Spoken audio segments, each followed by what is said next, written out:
দুবাইয়ের বিগ টিকেটে কপাল খুলল আরও এক বাংলাদেশির। সৌভাগ্যবানের নাম সবুজ মিয়া আমির হোসেন দেওয়ান। প্রথমবারের মতো টিকিট কিনেই বাজিমাত, জিতলেন 2 কোটি দিরহামের জ্যাকপট লটারি। স্বপ্ন দেখতে তো আর দোষের কিছু নেই, তবে সেই স্বপ্ন যখন বাস্তবে রূপ নেয় তখন সেটাই হয় ইতিহাস। দুবাইয়ের জনপ্রিয় বিগ টিকেট লটারি ড্রতে এবার সেই ইতিহাস গড়লেন এক বাংলাদেশি সবুজ মিয়া আমির হোসেন দেওয়ান।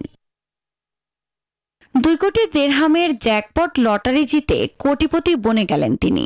পেশায় দর্জি সবুজ মিয়ার 18 বছরের প্রবাস জীবনে প্রথমবারের মতো টিকিট কিনেছেন। এই লটারির টাকা তার পরিবারের জীবন বদলে দেবে বলে জানান সবুজ। বান্ডেল থাকলে প্রতি সেনমানিতে টাকা বাঁচবে। বিকাশ সেনমানি বান্ডেল কিনে জিতুন প্রতি লেনদেনে। অন্যদিকে শুধু সবুজই নন, একই মাসে আরেক বাংলাদেশি লটারি জিতেছেন। 2009 সাল থেকে শারজায় বসবাসকারী পারভেজ আনোয়ার হোসেন নামে ওই বাংলাদেশির বয়স 42 বছর। পেশায় ব্যবসায়ী পারভেজ রেঞ্জ রোভার ব্র্যান্ডের ভেলার মডেলের একটি গাড়ি জিতেছেন।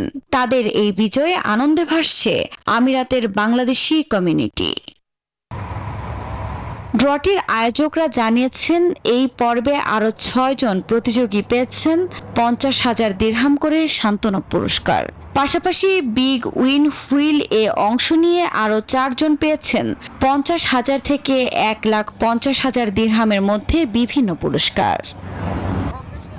আফরিন মৌ, নিউজ 24।